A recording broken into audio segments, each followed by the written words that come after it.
speech here somewhere. You know, I was never much of a reader. We always just kind of winged it. And as I sat here this morning and look around, the first thing that strikes me, it's a really small crowd. But you guys are indeed the special ones. You know, we always dreamed of doing 1,000 dinners on Mother's Day. I don't think we ever quite got there. And I was thinking we might have to do this thing at St. Patrick's Cathedral because there's no way that they're going to fit the people in this church that were friends of Ronnie Uccellini. I think we did probably, I don't know, hit close to 800 or so on Mother's Day. Maybe they went over, I don't know. I know that the restaurant, I was down there the other day where the restaurant was. And it was on the water. Everybody that ever wanted to go to Alan's Clam House or ever dined there, they all wanted to sit on the water. And it caused more problems sometimes than the water was worth. We gotta have a window. Everybody wants a window, you know. And finally, I think, you know, Ronnie would tell people, you can't promise them a window. God, you know, they say, it's okay, we'll wait. We couldn't all wait for a window because we'd never get out of there. So we had 12 window seats. That's 48 people. We did sometimes on a Saturday night, I think I remember 487 dinners, something like that. And I think Freddie and I did 150 between us.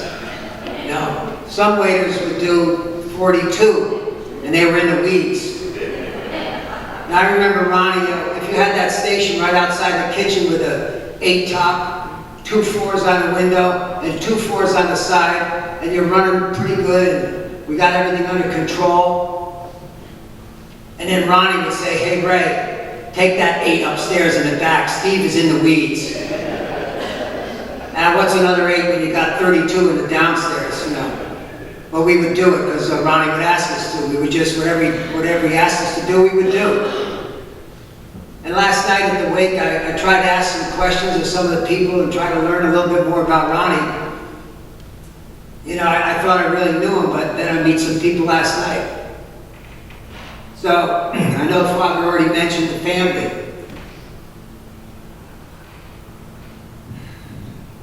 Everyone felt like part of the family. Hildy, you know him. You know him as better as probably anyone. What a great husband, father, brother, uncle, grandfather, friend. How many guys do you think that Ronnie knew that called him their best friend? He was my best friend. I spoke to Willie the Weeper last night. Willie said he was his best friend. But I can tell you he was one of my best friends. I have a lot of best friends too. But he was a best friend to many, many people. And to the people at Star, I'm sure he was best friends to some people over there. And what a beautiful guy to do what he did there for the last 6 years. I was going to follow this thing. It's very hard to even look down.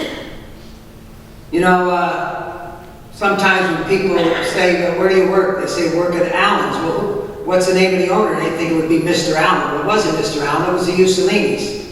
But Allen's had a much better ring to it than the Uccellini Clam House. So they never really changed the name. And they didn't really say Uccellini. They said Uccellini. Some called Doug Useless Uccellini. You know? But Doug was more than useful. He was great when he was there. And my brother was at the wake last night, and I talked to John, and I said, you know, John, we're one of the few guys here in this room that can say we worked with Bert and Lee and the whole Uccellini family. When we started working there, Cheryl and Janice and Karen were the pantry girls.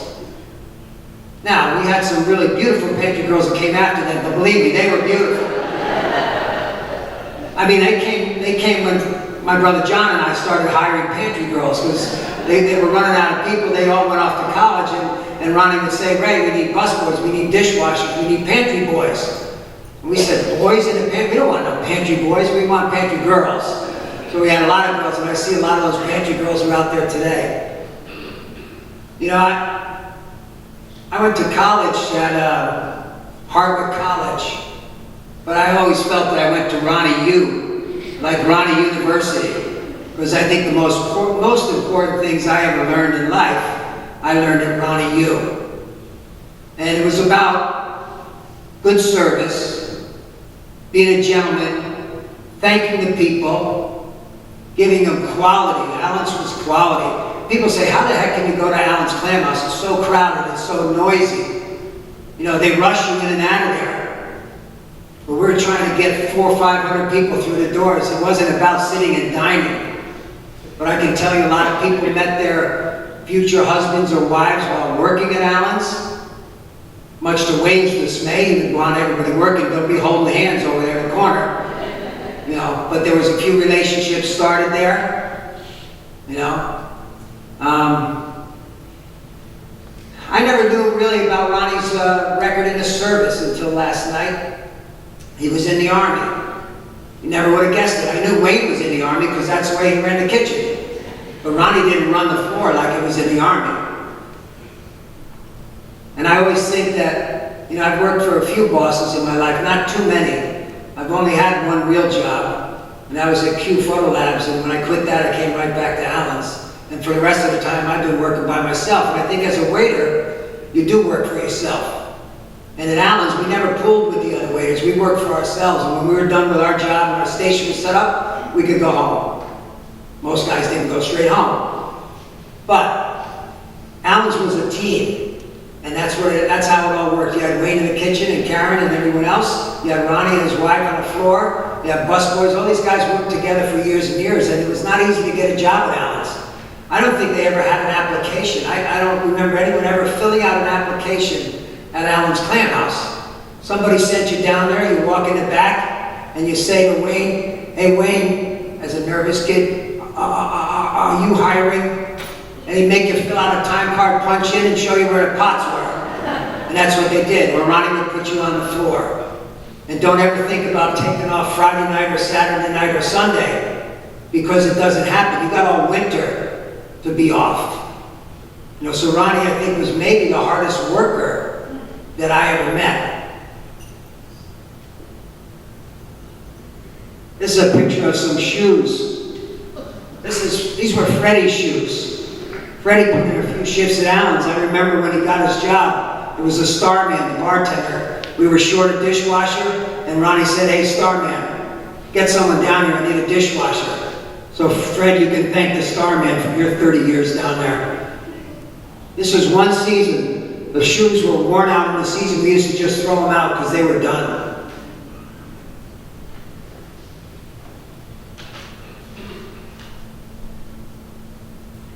I was most humorous in senior class of high school, and I always considered myself a pretty good joke teller.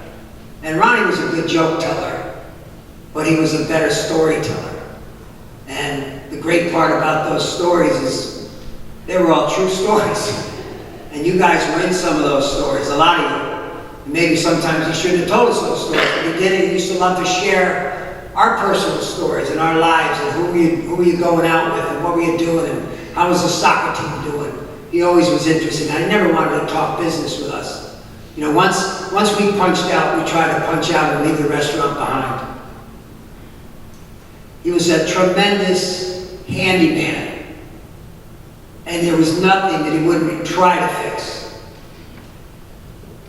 Amazing, he would try to fix the bread warmer, the air conditioners. He'd come in sometimes with scratches on his head. He was trying to change a muffler 15 minutes before going back to work, or a carburetor. He loved carburetors. He was great with older people, great with kids. A lot of people call Ronnie Uncle Ron.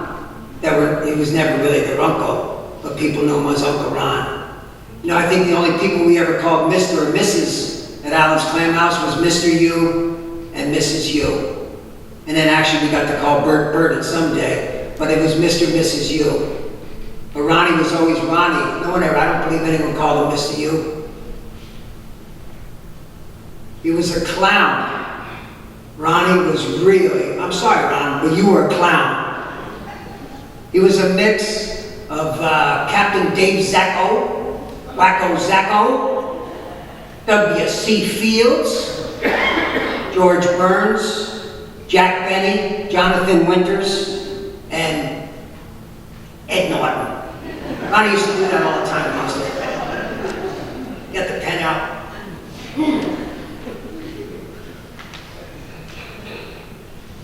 He was loyal and he was honest. And you know, Ronnie, the prices around town, when I started working there, I think cigarettes were 50 cents. People were crying when it went to 75. And they used to sell cigarettes in restaurants. How times have changed, and for the better. I think we were the first restaurant in Westport to charge $1 for a Coke. And it wasn't a very big Coke. But Ronnie didn't believe in going, you know, what if you're going to charge 50 cents, you might as well charge $1. And I think we did the same with coffee. We were charging $1 for coffee when you could get one for 15 cents. But guess what? Somebody had to pay for the water.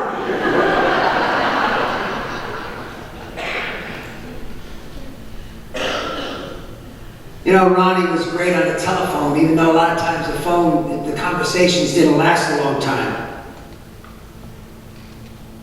I got one here. If Judy would call, and you answered the phone and you said, hello, who is it in Alan's Clam House? And she'd say, it's Judy. We used to tell Ronnie, hey Ronnie, it's the War Department. He used to call it the hotline. And at one point, we were getting so many phone calls at Alan's, they went to line 1, line 2. I don't know if we ever had line 3 or 4, but I think line 1, line 2.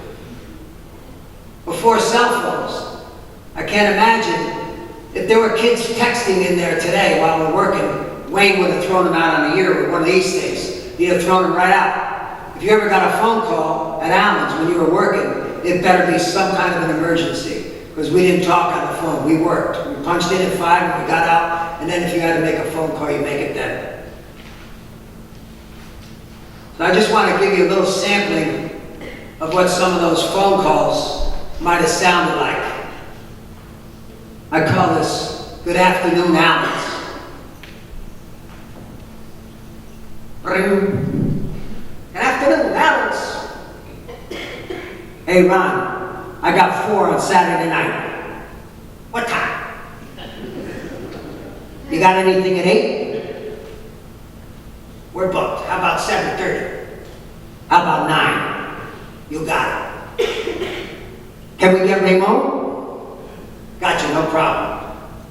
What's the name? Don Cherry. Ring. Good afternoon, Alan's. Hello. Who am I speaking to? It's Judy. Can I get 2 on Saturday, 8 o'clock? Sure. What's the name? It's the Pope. Who? The Pope. Okay. 2 on Saturday, 8 o'clock for the Pope. Can we get a window? We can't promise. Ring. Good afternoon, Alan's. Wayne here. Hey, Wayne. Brad come out. I'm running late. Get down here, Brad. Ring. Good afternoon, Alan's. This is Karen. Hey, Karen, Tom Mystico. Is Doug there? No. He and Sally went to Florida. They love it down there with the kids. Hey, can I get 2 on Saturday night? 8 o'clock, it's our anniversary. Sure, no problem, Tom. You want a window? No, I don't care. Ring. Good afternoon, Alex. Birdman, it's Ramon. You call me? Yeah, Ramon, I need a waiter. Can you get Dana down here? Birdman, we don't use waitresses. She can handle it. We'll give her a couple tables on the side. Ring. Good afternoon, Alan's. Who's this? It's Fred. Fred who? Just Fred. Hey, Fred, do you do Sunday brunch? No. Dinner all day. We have an 8. Can we get a window? Yeah, no problem. Come on at noon. We'll put you down in the back. Hey, Fred, who is that? I don't know.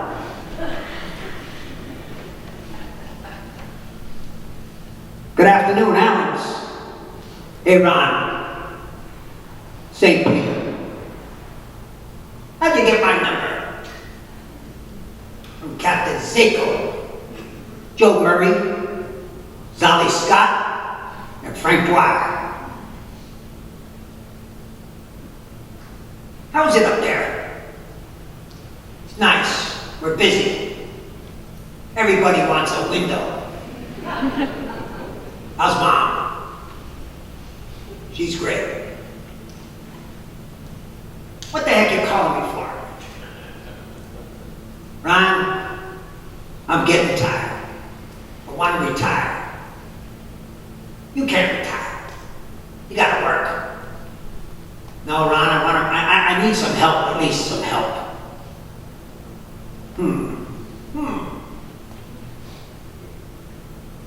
Can I bring my truck? Nah, we got plenty of trucks.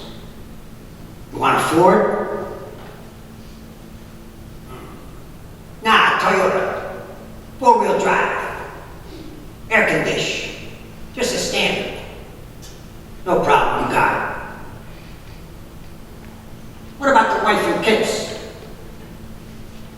Don't worry, Ron, they'll be fine. When do I gotta go? He says, well, when do you want to come? Can we wait till after Labor Day? No problem. All right, we'll see you. Wednesday, early bird. Hey, Ramon, it's Ronnie. I gotta go.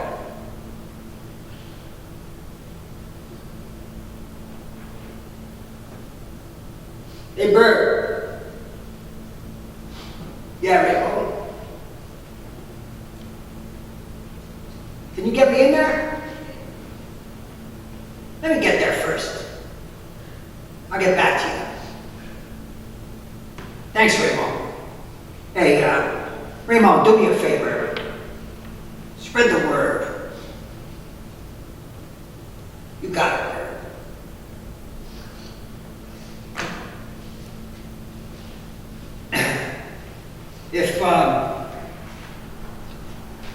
If you were friends or family, or you thought he was your best friend or a co-worker, and if you can stand up, I'd just like you to stand up for 1 second. If everyone could stand, please. Please stand. I think a round of applause might be due for Ronnie Uccellini. A good one.